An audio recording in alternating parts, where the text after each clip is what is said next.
Sevgili seyahat severler, hepinize merhaba. Bugün sizleri İngiltere'nin saklı cenneti, büyüleyici Dartmouth kasabasına götürüyoruz. Bu videoda bizimle birlikte tarih dolu sokaklarda dolaşıp, nehir kenarında yürüyüp, tekne turu yaparak harika deniz manzaralarının tadını çıkaracaksınız. Haydi bu güzel kasabayı tanımaya başlayalım. Seyahatimize başlamadan önce kalabalık ve canlı Londra sokaklarını geride bırakıyoruz. Şehrin gürültüsü ve karmaşasından uzaklaşarak yemyeşil İngiliz kırsalına doğru yola çıkıyoruz. İlk etapta geniş ve düz otoyollarla başlıyoruz yolculuğumuza. Ancak Londra'nın kalabalığından uzaklaştıkça manzara giderek değişiyor. Yolculuğumuzun ilerleyen kısımlarında küçük kasabaların etrafından geçerek ilerliyoruz. Rengarenk çiçeklerle süslenmiş evler ve dar sokaklar bize İngiliz kırsalının samimiyetini ve sakinliğini sunuyor.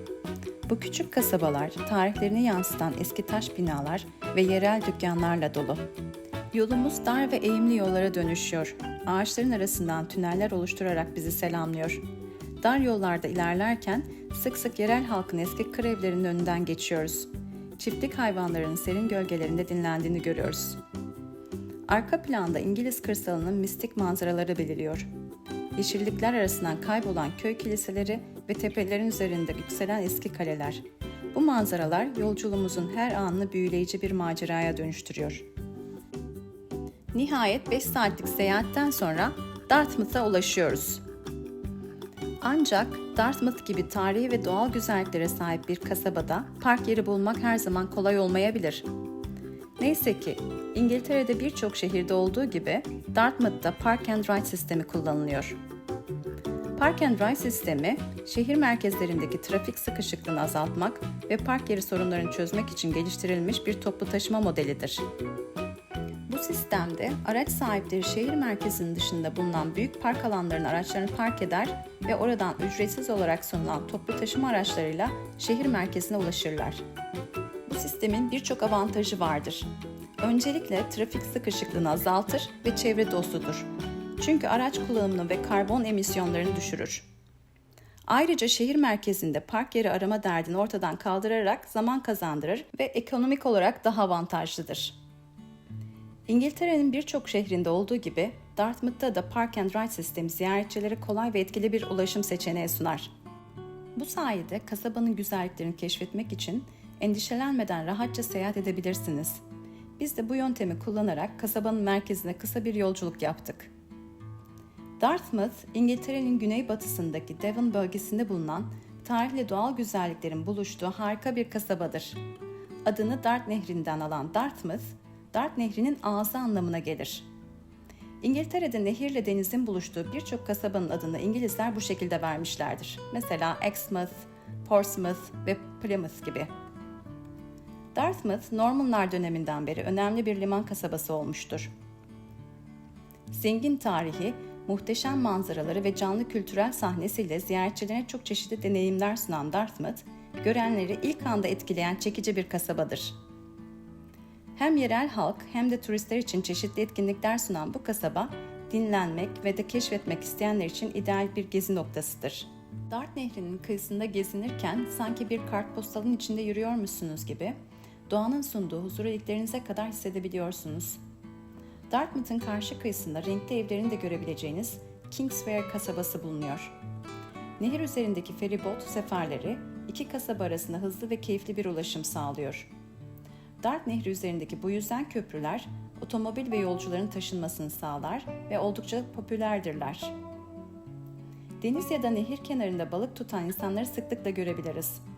Burada da nehir kenarındaki insanları görünce balık tuttuklarını düşünebilirsiniz. Ama biraz daha yaklaşınca ellerinde fileler ile tuttuklarının yengeç olduğunu görüyoruz. Ayrıca yaptıkları bu etkinlikte fileler ile tuttukları yengeçleri zarar vermeden tutup gözlemleyip sonra yeniden nehire bırakıyorlar. Dartmouth'un tarih kokan sokaklarında yürüyüşe çıkıyoruz.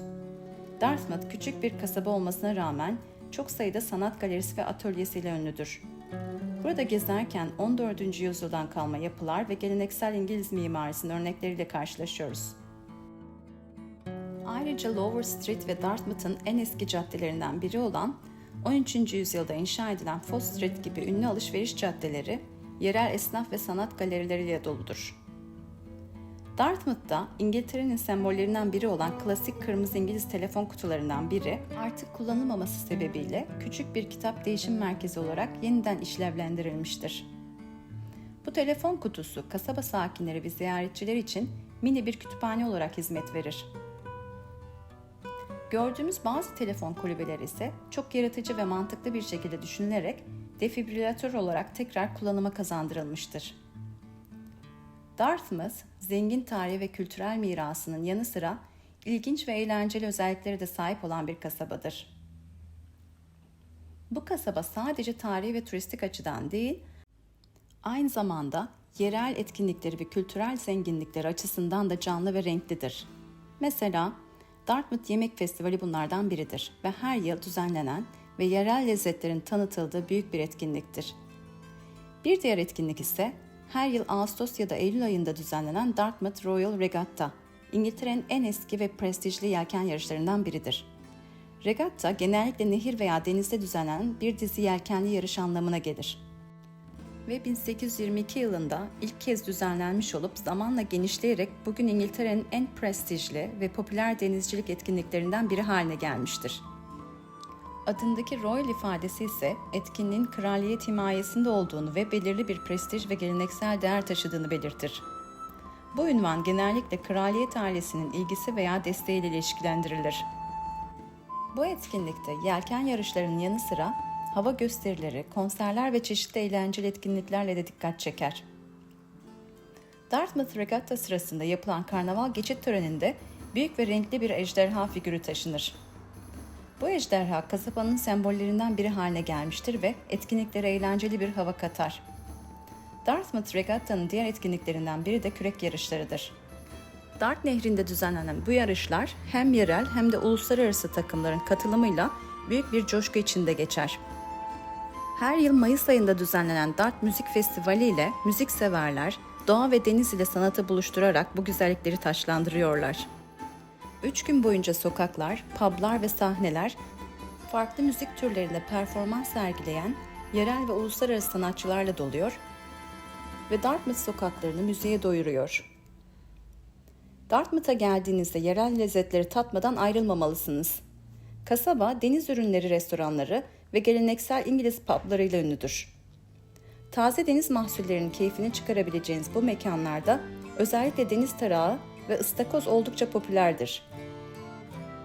Deniz ürünleri konusunda uzmanlaşmış restoranlarda taze yerel balıklar, midye ve leziz ıstakoz bulabilirsiniz.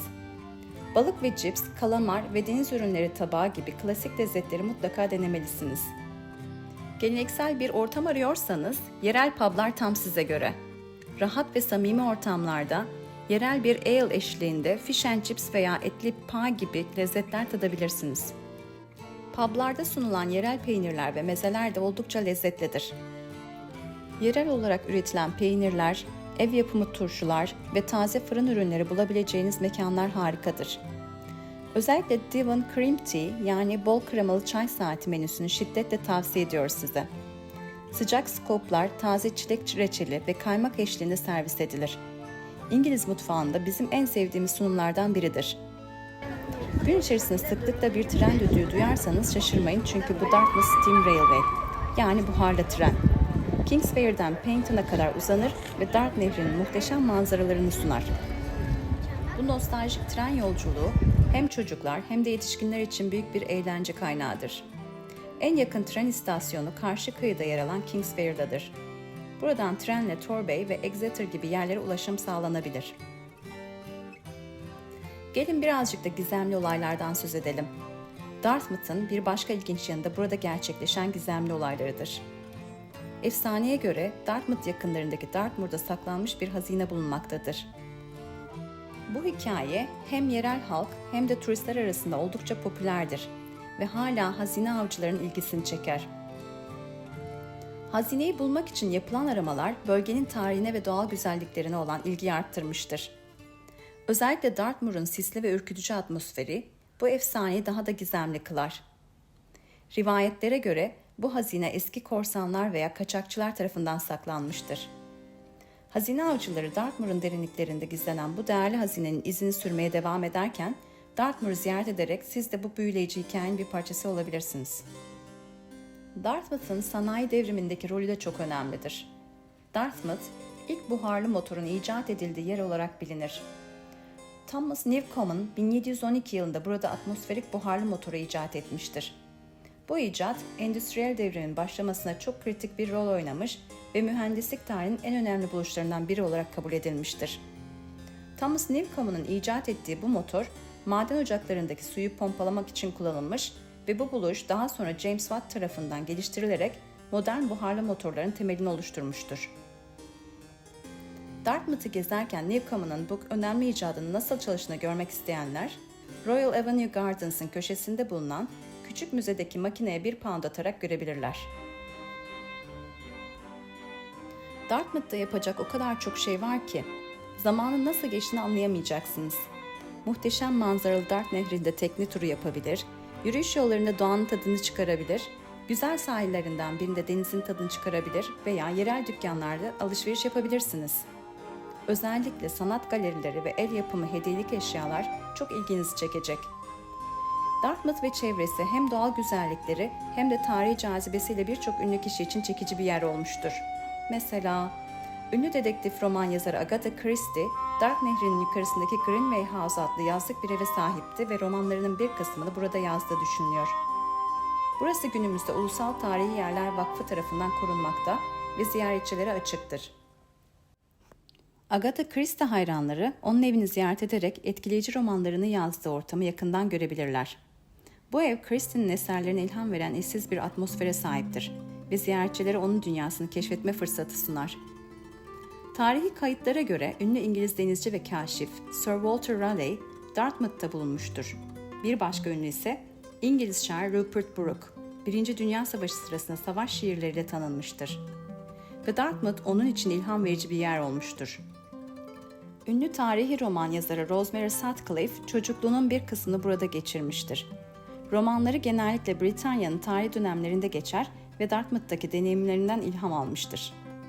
Karikatürist ve ressam Simon Drew, Dartmouth'ta yaşamaktadır ve burada bir galeri işletmektedir. Eserleri yerel halk ve ziyaretçiler arasında popülerdir. The Virgin Soldiers adlı romanıyla tanınan İngiliz yazar Leslie Thomas, Dartmouth'ta yaşamış ve burada yazmaya devam etmiştir. Ünlü İngiliz yazar C.S. Forster'ın Hornblower serisinin bir bölümü olan The Sixth Queen adlı kitabının filme çekildiği yer Dartmouth'tır. 1950'lerde çekilen bu film kasabanın tarihsel atmosferini kullanarak çekilmiştir. Arthur Conan Doyle, Dartmouth'u ziyaret ettiği sırada ünlü Sherlock Holmes hikayesi The Hound of Baskerville için ilham almıştır. Dartmoor'un sisli ve gizemli ortamı bu ünlü dedektif hikayesine esin kaynağı olmuştur. Hem yazarlar hem de sanatçılar Dartmouth'un ilham verici atmosferinden faydalanmış ve burayı yaratıcı çalışmalarına bir zemin olarak kullanmışlardır. Dartmouth'un bu zengin kültürel ve tarihi dokusu ziyaretçilere her adımda yeni bir keşif sunar. Ayrıca Dartmouth'un Dartmoor Ulusal Parkı'na yakın olması doğa severler için ekstra bir avantajdır. Dart Nehri'nin ağzında yer alan Dart Estuary, yaban hayatı gözlem ve tekne turları için popüler bir yerdir. Burada kuş gözlemciliği yapabilir, nadir bitki ve hayvan türlerini keşfedebilirsiniz. Ayrıca South West Coast Path gibi ünlü yürüyüş rotaları size nefes kesici manzaralar sunar. Bu rotalar boyunca yürürken deniz manzaralarının ve yeşil tepelerin keyfini çıkarabilir, tarihi kalıntılara ve büyüleyici doğal oluşumlara rastlayabilirsiniz. Yol boyunca deniz kıyısındaki küçük köylerde mola verip yerel lezzetlerin tadına bakabilir ve bölgenin kültürel zenginliklerini keşfedebilirsiniz. Haydi gelin birazcık da Dartmouth'un tarihine göz atalım. Dartmouth, 12. yüzyılda bir liman kasabası olarak önem kazanmaya başladı. Dart Nehri'nin ağzında yer alan bu stratejik konum, denizcilik ve ticaret için idealdi. 1147 ve 1190 yıllarındaki Haçlı seferleri sırasında Dartmouth, Haçlı gemilerin toplanma noktalarından biri oldu. Bu dönemde kasaba denizcilik ve ticaretle büyüyüp gelişti. 13. yüzyılda Dartmouth, İngiltere'nin önemli bir liman kasabası olarak büyümeye devam etti. O dönemde özellikle tuzlanmış balık ve şarap ticaretiyle tanındı. Deniz ticaretinin artmasıyla kasaba daha da zenginleşti ve bölgenin ekonomik merkezi haline geldi. 14. yüzyılda Dartmouth, deniz korsanlarının ve özel mülkiyetli gemilerin merkezi haline geldi. Bu dönemde İngiltere'nin önemli bir ticaret merkezi oldu. 1388 yılında Kral 8. Henry, Dart Nehri'nin girişini korumak için Dartmouth Kalesi'ni inşa ettirdi.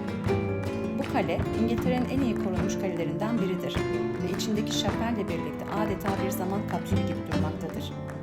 Kalenin hemen yanında bulunan St. Petrok's Kilisesi de görülmeye değerdir. 15. yüzyılda kasaba, İngiltere ile Fransa arasındaki yüzyıl savaşları sırasında önemli bir askeri üs olarak hizmet verdi. 16. yüzyılda denizcilik ve keşif faaliyetlerinde önemli bir rol oynadı. Ticaret ve gemi yapımıyla büyümeye devam etti.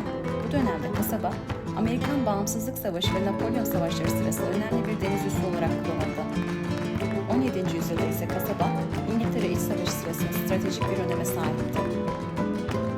19. yüzyılda demiryolunun gelişiyle birlikte kasaba, turizm açısından da önem kazandı. 1863 yılında kurulan Britanya Royal Naval College, Kraliyet Donanması subaylarının eğitimli önemli bir kurum haline geldi. Prince Charles ve Prince Philip gibi birçok ünlü mezunu vardır. İkinci Dünya Savaşı sırasında D-Day Normandiya çıkarması için hazırlık yapılan yerlerden biriydi. Savaş sonrası dönemde ise kasaba, turizm ve kültürel etkinliklerle ön plana çıkmaya devam etti.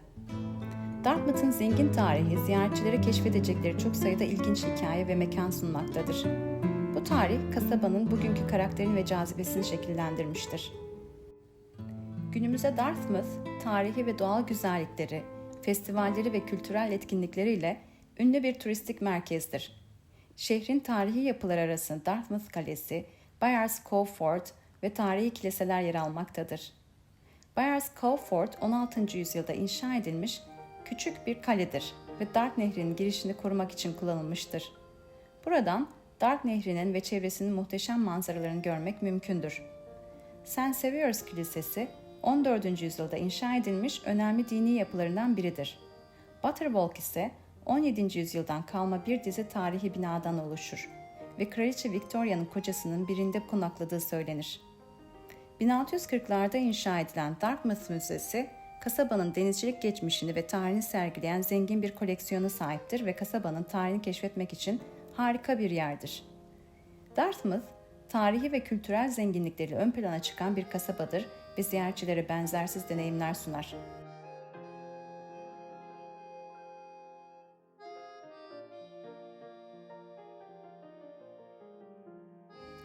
Dartmouth'un yakınındaki Blackpool Sands, pürüzsüz ve yuvarlak çakıl taşlarından oluşan muhteşem bir plajdır. Bu da onu diğer plajlardan farklı kılar.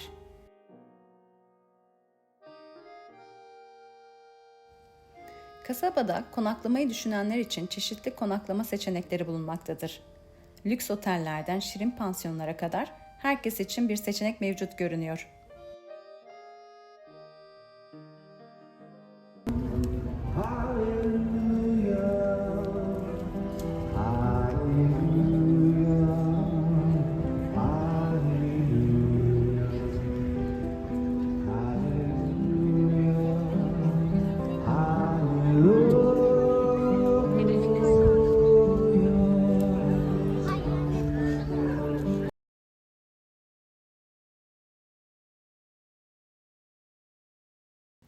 Evet sevgili seyahatseverler, Dartmouth gezimizin sonuna geldik. Umarım burayı keşfederken bizim kadar keyif almışsınızdır. Unutmayın, Dartmouth sadece tarihi ve doğal güzellikleriyle değil, sıcak ve misafirperver insanlarıyla da sizi kendine hayran bırakacak. Arkadaşlar bakın annemle babama ben buket yaptım.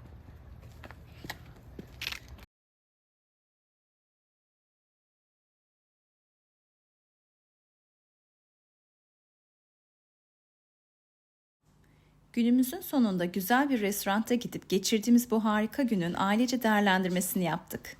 Arkadaşlar şimdi bugün Dartmouth'u gezdik ve çok güzel bir gündü. Şimdi de güzel bir restorana geldik, yemeğimizi yiyeceğiz. Bize bunları verdiler. Exeter'ı da gezdik ama dün gezdik. Exeter'ı mı daha çok sevdiniz yoksa Dartmouth'u mu? Dartmouth. Hatta Brownie'den de daha çok sevdim ben. Ben de. Ama brownie de güzel yani. Evet. Bence de. Bromley'de sadece deniz yok herhalde. Onun için birazcık. Evet. Hiç deniz manzarası falan yok arkadaşlar. Dartmouth'ta en çok hangi etkinliği sevdiniz? Neyi yapmayı sevdiniz? Belki okyanusta çoraplarımızı çıkarıp şuraya kadar sıvayıp pantolonumuzu denize girmeyi sevdik. Yeni gezi videolarımızı desteklemek için lütfen abone olmayı, beğen tuşuna basmayı ve yorum yapmayı ihmal etmeyin. Yeni maceralarda görüşmek üzere. Hoşça kalın.